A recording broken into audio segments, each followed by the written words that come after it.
ke-32.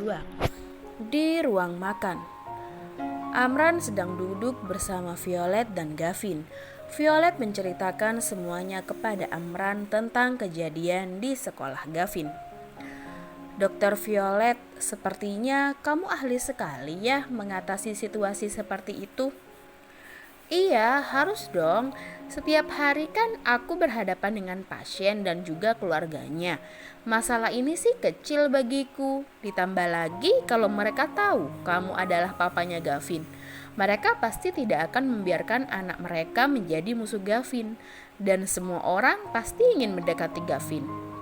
Tadi itu kesempatan langkah loh. Mereka pasti ingin jadi dekat dengan kita kan? Ujar Violet pamer.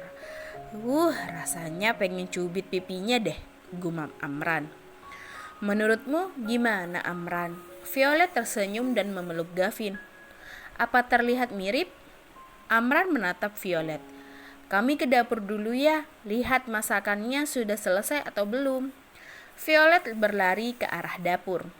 Tak terasa sebulan sudah berlalu. Aku senang sekali ternyata Gavin bisa beradaptasi lebih baik dari dugaanku. Selain masalah di hari pertama sekolah kemarin, aku tidak mendapat panggilan dari sekolah lagi. Dan akhirnya aku tidak khawatir lagi. Daripada masalah dia tidak bisa mencerna pelajaran, aku lebih khawatir kalau dia tidak bisa beradaptasi dengan teman-teman yang lain di kelasnya. Violet merebahkan tubuhnya di sofa di kamarnya. Setelah sangat sibuk akhir-akhir ini, akhirnya aku bisa istirahat juga. Ditambah libur nasional, akhirnya aku bisa bebas rebahan. Sebentar deh, baru aku mandi. Setengah jam kemudian, Gavin baru pulang dari sekolah. Dia dijemput oleh Amran dan Violet baru selesai mandi. Violet melihat ada bekas luka goresan di pipi Gavin. Kamu berkelahi lagi sama temanmu? Enggak, Ma, tadi aku jatuh pas pelajaran olahraga. Arya juga jatuh, tapi lukanya lebih parah. Hehehe, susah senang sama-sama ya, Nak, ujar Violet mengusap hidung Gavin. Oh ya, mulai besok aku libur 1 minggu. Apa kalian punya rencana? Clara akan menikah lusa dan kita akan ke sana bersama-sama. Violet kaget sekaligus bahagia. Menikah? Menikah dengan siapa? Aku sama sekali tidak tahu. Dengan Hengki. Violet semakin kaget. Apa? Hengki? Apa dia ayah dari bayinya? Iya. Oh ya, setelah acara selesai, kamu boleh pulang ke rumah orang tuamu dan menginap beberapa hari di sana. Kan sudah lama kalian gak ketemu. Mereka pasti kangen kamu. Oke, aku juga ikut, Mama. Kali ini kamu harus mau ya dipeluk kakek dan nenek. Baik, Ma. Aku akan mengantarkan kalian setelah acara.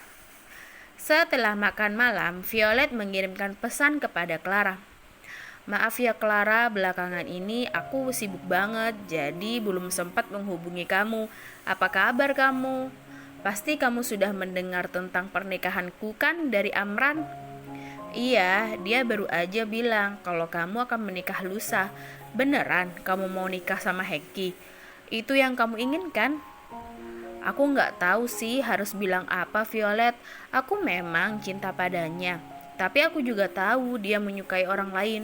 Aku gak bisa menggantikan orang itu, tapi aku tetap harus menikah dengannya. Bukannya sama aja ya dengan melompat ke dalam api meski tahu bakal terbakar. Kamu itu orang yang baik. Aku yakin kok kamu bisa mengatasi apapun yang terjadi. Bahkan cinta sejati bisa memudar. Kamulah yang akan selalu ada di sampingnya nanti. Aku yakin tidak ada laki-laki yang tidak bisa jatuh cinta setelah bersama denganmu. Menurutmu begitu? Iya, kita kan baru beberapa kali bertemu. Tapi aku sudah suka sama kamu. Violet, kamu mau tidak jadi pengiring pengantinku? Aku kan sudah menikah, memangnya boleh? Kenapa enggak? Ya udah, besok kita bicarakan detailnya ya. Oke deh, kamu pengantinnya dan aku jadi pengiring pengantinnya, oke? Dan aku akan menurutimu. Keesokan siangnya, Violet menemui Clara. Ting tong. Violet sudah sampai di sini. Ayo masuk. Kamu bersemangat banget. Hehehe, kamu juga. Amran bilang kamu sibuk, tapi kamu tetap semangat kayak biasanya. Itu kan pekerjaanku. Kalau sudah biasa, jadi nggak berasa kok. Apa kamu punya dokter kandungan pribadi buat memeriksakan kandunganmu rutin? Iya, kami memiliki dokter keluarga spesialis kandungan. Oh, baguslah. Tadinya aku mau merekomendasikan temanku padamu. Jadi, kamu bisa ditanangani dengan baik oleh dia. Tentu aku akan merasa tenang kalau kamu yang merekomendasikannya. Dia itu orang yang teliti dan serius dalam bekerja. Kapan-kapan aku kenalkan ya. Baik. Oh iya, ngomong-ngomong, kamu sudah beli gaun pengantin belum? Udah, Hengki yang memilihkannya buat aku. Aku sebenarnya nggak tahu sih apa alasan kamu menikah dengan Hengki. Kamu cukup memastikan kamu baik setelah kalian menikah. Dan kamu beruntung bisa menikah dengan lelaki yang kamu cintai. Jauh lebih baik dari kebanyakan orang di luar sana. Kamu sendiri bagaimana? Awalnya kamu dan Amran gak saling mencintai. Pernah gak kamu merasa bahagia? Karena itulah aku bilang kamu lebih beruntung. Aku sering bayangin kalau aku menikah dengan Amran karena cinta, aku pasti deg-degan dan gak sabaran pas mau menikah. Aku bakal mengurus semuanya sendiri sampai detailnya paling kecil sekalipun, supaya tidak ada penyesalan. Aku berani banget kan komplain tentang pernikahanku yang tidak sempurna dengan kakakmu. Violet, kamu pasti bisa hidup bahagia. Aku gak akan membiarkanmu sedih, ujar Clara serius. Malam hari, Violet dijemput oleh Amran dan Amran sedang menelpon seseorang. Violet mendekati Amran dan langsung memeluknya. Telepon aku kalau ada apa-apa. Amran langsung mengakhiri panggilannya. Amran, apa kamu kemari untuk menjemputku? Iyalah, masuk, ujar Amran membukakan pintu mobil. Zara pasti bakalan iri padaku. Kamu suamiku. Terus sekarang Hengki bakal jadi adik iparku. Dua cowok paling tampan di kota ini ada di sisiku. Berapa banyak wanita ya yang bakalan iri padaku? Kalau begitu caramu mengekspresikan cowok tampan, mau jumlahnya 100 kali pun gak ada gunanya. Mengagumi ketampanan mereka saja kan sudah cukup bagiku. Gak boleh dong sayangku, ujar Amran menarik dasinya. Kamu mau ngapain? Maaf ya, aku punya aturan keras. Aku gak akan tergoda oleh penampilan orang. Masa? Kalau gitu gimana kalau kita ke pemandian bareng? Apa? Gak usah banyak tanya, ikut aja kemanapun aku pergi. Baiklah.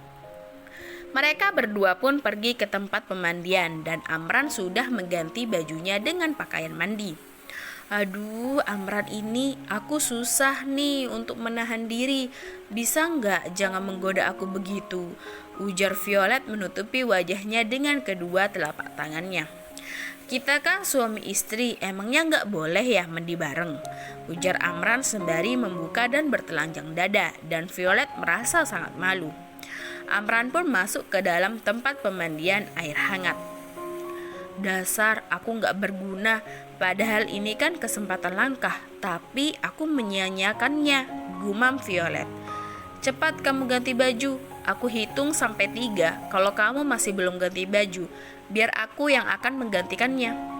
1, 2, oke, aku akan pergi ganti baju kok, ujar Violet malu-malu. Setelah mengganti pakaiannya, Violet masuk ke dalam pemandian dan berhadapan dengan Amran. Violet hanya mengenakan bikini dan menutup dadanya dengan tangannya. Kemari, ujar Amran memanggil Violet dengan telunjuknya. Apa? Nggak mau. Aku hitung sampai 3 atau aku yang kesana. Mau apa sih kamu? Kemari. Baiklah. Violet melangkah dengan sangat pelan. Istriku sayang, kita kan sudah beberapa bulan menikah. Kamu gak mau lebih jauh? Ujar Amran mencubit pipi Violet. Kita kan baik-baik aja. Baik-baik gimana? Kalau wanita lain punya kesempatan mendekatiku, mereka pasti langsung berebut. Dokter Violet, kamu menyia-nyiakan kesempatanmu, ujar Amran. Aku nggak bodoh, Amran memang ganteng. Aku bohong kalau bilang nggak pernah memikirkan tentang hal itu. Tapi aku masih ingat kejadian itu. Aku merasa marah dan malu saat aku melihat bekas lipstik di hari pernikahan kami. Saat itulah aku sadar akan ada jarak antara aku dan dia. Dan aku tidak berhak menuntut apapun di pernikahan ini. Yang bisa aku lakukan adalah menemaninya. Tapi aku berharap pernikahan kami ini sungguhan. Aku ingin kami saling membantu dan melewati suka duka bersama. Tapi aku tidak berani meminta itu. Aku takut kalau aku tergesa-gesa memberikan hatiku, tapi ternyata Amran tidak menggenggapku. Sama seperti aku putus dengan Alvin, aku bisa menghadapinya tanpa takut sama sekali. Tapi aku tidak bisa melakukannya pada Amran. Kalau sampai terlibat masalah dengannya, akibatnya terlalu besar. Aku tidak kuat menanggungnya. Seperti Clara, alasan mereka tidak penting. Dia tidak akan merasa tertekan setelah menikah karena punya kakak dari keluarga yang mapan. Tapi aku berbeda. Keluarga Delano memang memperlakukanku dengan baik dan Gavin juga bergantung padaku. Tapi aku gak berani menganggap diriku ini spesial, gumam Violet melamun. Amran menata Violet yang sedang melamun. Seiring waktu aku bersamanya, aku semakin gak bisa melihatnya sebagai angel. Dia lebih optimis dan dia cukup berani menanggung resiko atas perbuatannya. Kalau dia menikah dengan pria yang statusnya sama dengannya, dia pasti berani mencintai dan membenci seseorang. Tapi dia terpaksa menahannya karena jarak di antara kamu. Kupikir menghormati orang tuanya dan mengantar jemputnya kerja setiap hari saja sudah cukup, tapi ternyata aku belum bisa memberikannya rasa aman padanya, gumam Amran.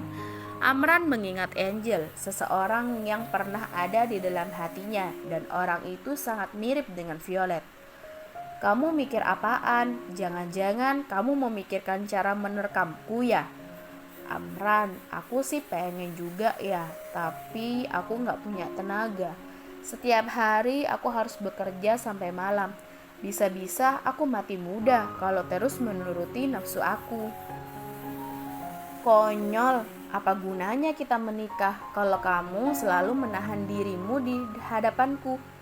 Ujar Amran mengacak-ngacak rambut Violet.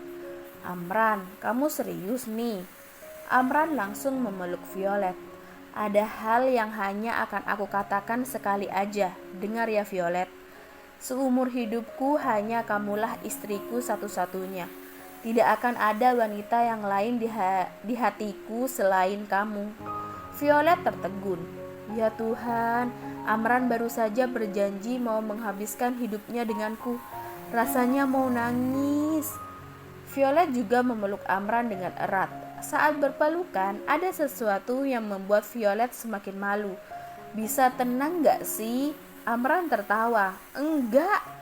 Violet berusaha cepat keluar dari kolam, dan Amran langsung menarik Violet dan langsung mencium bibirnya. Mereka pun menginap di hotel di dekat pemandian itu. Violet tidak bisa tidur karena terus memikirkan hal yang terjadi saat di pemandian itu. Aduh, gimana ini? Aku gak bisa tidur. Kalau kamu gak mau tidur, aku gak keberatan kok melakukan hal yang bisa dilakukan dua orang bersamaan, ujar Amran menatap Violet di sampingnya. Maaf, aku ngebangunin kamu ya.